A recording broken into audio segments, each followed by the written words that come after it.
Let's roll.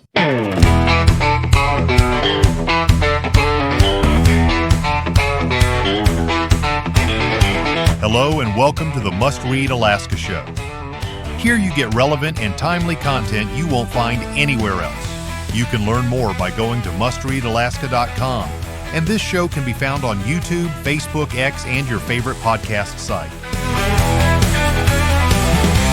Let's talk truth about politics, the economy, and all things Alaska. Now, the host of the show, former state legislator, combat veteran, small business owner, and all-around great guy, Ben Carpenter.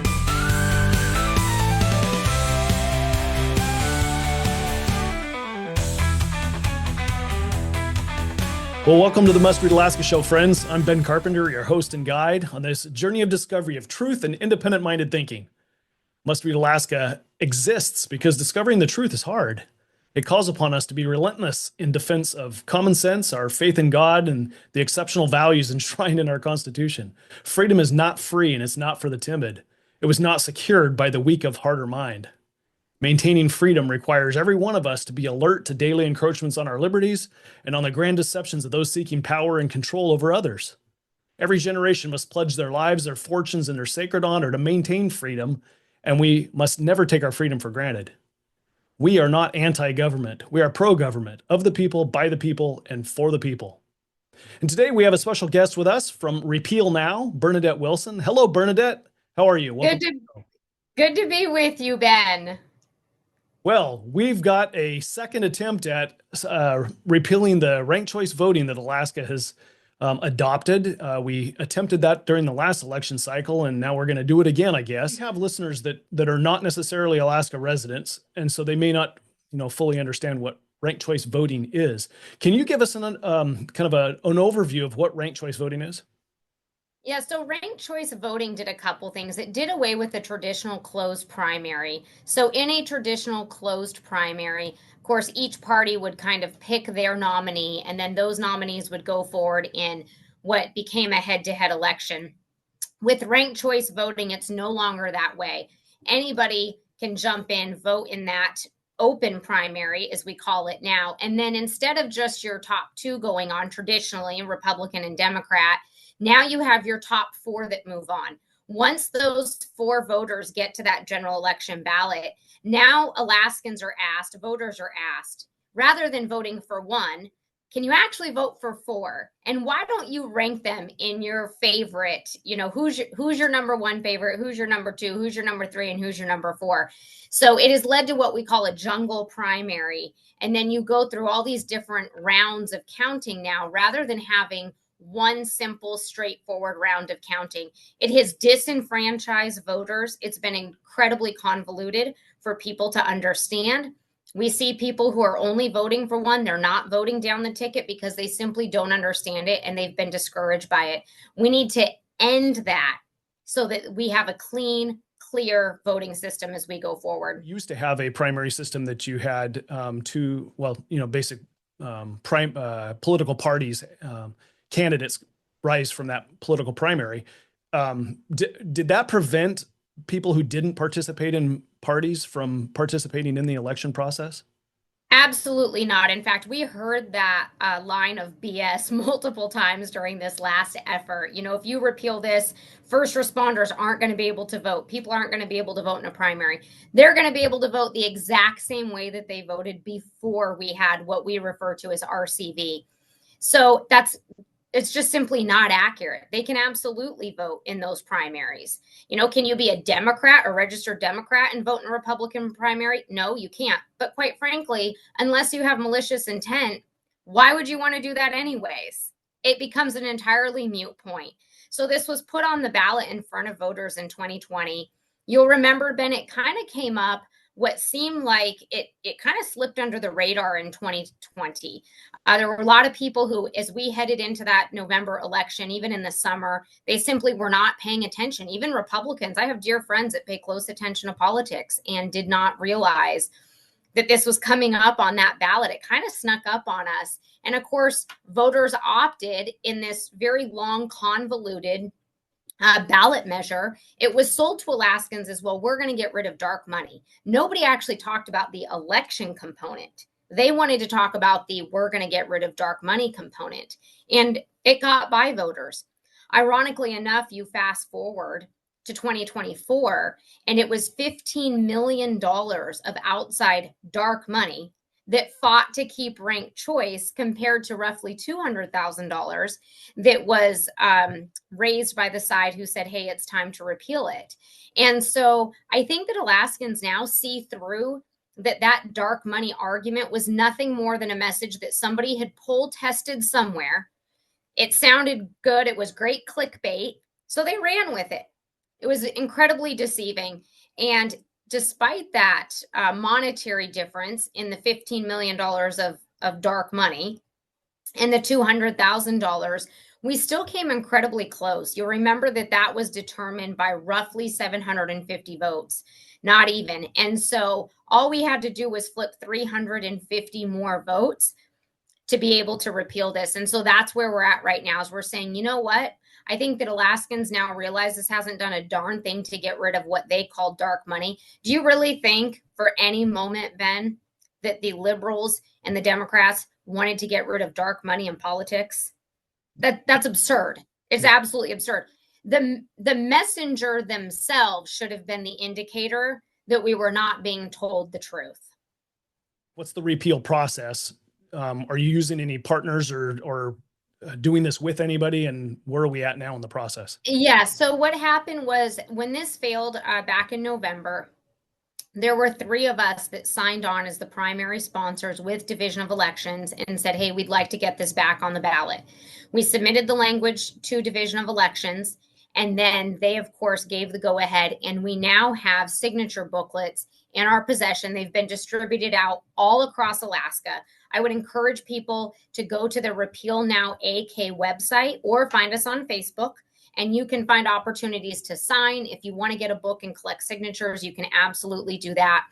But we are actively collecting those signatures. What we will need to do, Ben, is to collect roughly 35,000. It's just under 35,000 signatures that we will be required to grab from all over the state of Alaska. In addition to that 35,000 signatures, we are required to grab signatures from 35 out of the 40 House districts. That number, that 35,000, where that number comes from is it's based on a certain percentage of people who voted in the last general election. So you have to have a minimum of 7% of the signatures of the people who voted in the last election in each district. And then you have to have a minimum of 10% overall. Once those signatures are collected, they will then get turned back into the Division of Elections. The Division of Elections will check them, make sure that there's no duplicates, that there's no errors, that they're indeed valid signatures. Once those signatures are validated, then we will have the opportunity to go on to the the 2026 ballot. Now, this is a key component that a lot of people have asked about and some have missed.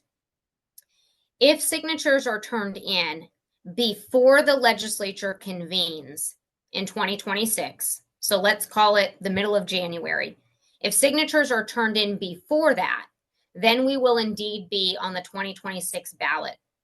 If signatures are not turned in until roughly the middle of March, then that would mean that we would be on the 2028 ballot. If signatures are not turned in at all by the middle of March, if we don't hit that 35,000 threshold, then it would just fall off and it wouldn't be on the ballot at all. So obviously we're aiming to get signatures turned in before the middle of January to be on the 2026 ballot. Some have asked, will you be on the primary ballot? Will you be on the general election ballot? We don't have control over that. That will be determined by the legislature, and the last day that the legislature gavels out of session will dictate whether or not we are on the primary or the general election ballot.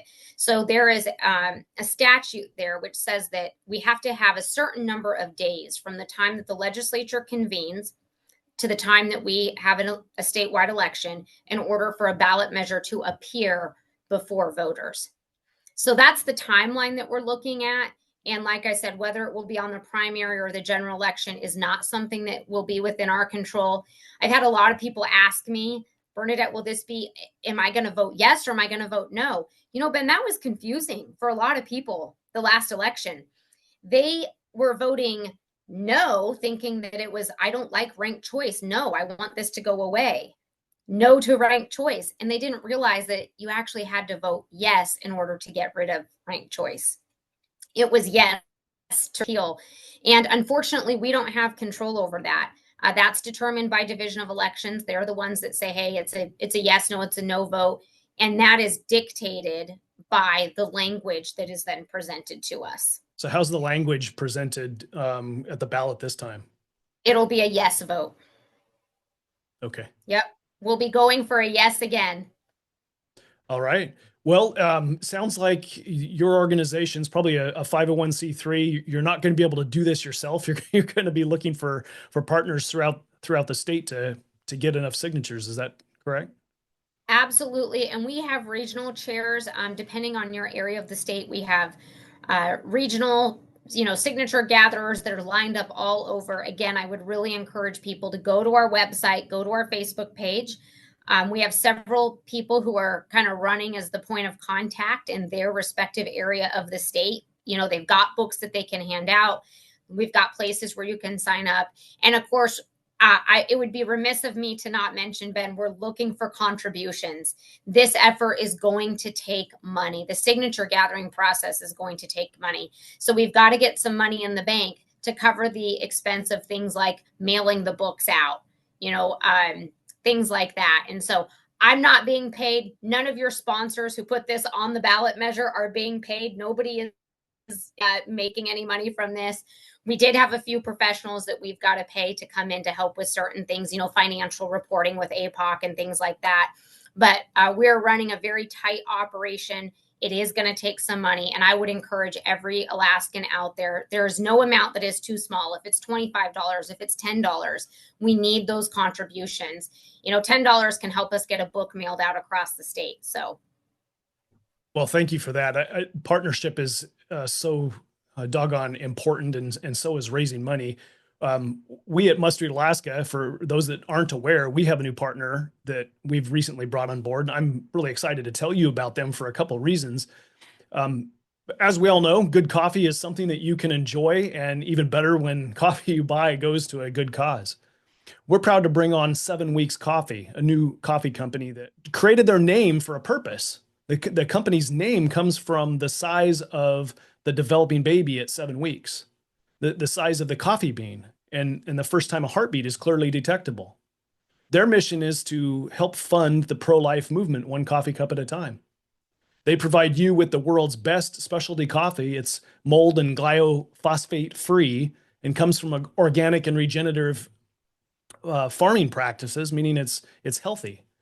Not only is it good coffee, but they donate 10% of every sale to pro-life pregnancy care centers throughout the nation, which amounts to about 50% of their profits. Together with Must Read Alaska and 7 Weeks Coffee, you can also help make a real difference one coffee cup at a time. Go to their website, 7weekscoffee.com, and use the promo code MRAK, as in Must Read Alaska, for 10% off your purchase. So, Bernadette, if someone's interested in getting involved, you talked about regional representatives. How does someone contact you or the organization and get involved? So I would encourage people to go to our website, Repeal Now AK. You can also look us up on Facebook.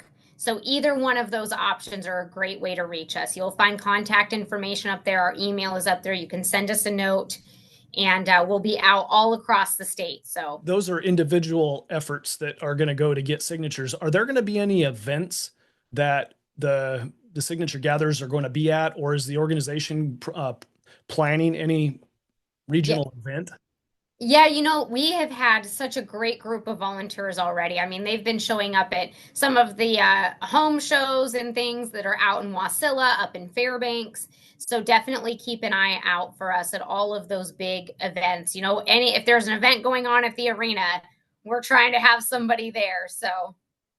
Okay. Well, thank you. Is there anything else that you wanted to share with the public before we end today? No, just everybody go check those sites out. Make sure you donate if you can. And most importantly, don't forget to sign. This is a new effort. I know that you signed this just a couple years ago. This is a new one. You got to sign again. Repeal now. It's something that I remember learning since the last election, and maybe it just reinforced in my mind what I already knew. But when you do sign the petition, the signature that you put on that petition matters. Like, it has to match what's on the state's record for the name that is associated with you and your address. So for myself, Correct. Benjamin Carpenter is how my driver's license is written. If I sign my name B Carpenter, as I normally do, or Ben Carpenter, then it's not the same as what is on record at the state for my name, and that matters. Is that correct? Yeah, so we've encouraged people, if you know what's on your voter registration, sign it that way. What the state has told us is, hey, if all the information, lines up and somebody writes Ben instead of Benjamin or Chris instead of Christopher, we're gonna give it to you. We recognize that obviously it's the same person, but we are encouraging people, follow what's on your voter registration and make sure that you fill out that information completely. Some people see that address portion and they only want to fill in the street name, or they want to put in Anchorage, Alaska. We actually need your full address in that area. Very interesting. Okay. Well, thank you. And I'm sure that you're doing training with the people that are going out and collecting signatures so that they can remind folks as well. Yes. Yep. There's a whole little guide up online that everybody has to acknowledge that they have read before we even issue them a book. So very good. Well, we want to make sure that every signature is counted and that no one's hard work is being done in vain. So, well, thank you, Bernadette, for putting in the time and the effort to do that. And I appreciate you coming on the show today to help educate Alaskans on what they're hopefully going to be voting on. And even non-Alaskans who may be watching the podcast and have folks in their own area trying to promote ranked choice voting, and maybe they can follow what's going on with us here at the state of Alaska. So thank you again for coming on the show. If you have listened to this show and you want to help support getting this message out, then go to mustreadalaska.com and click on the donate link. Participation in this podcast and donating to the cause will help us keep the lights on and help us bring guests on that highlight conservative values and move the needle. So thank you for listening. And until next time, until the next show, stay frosty, Alaska.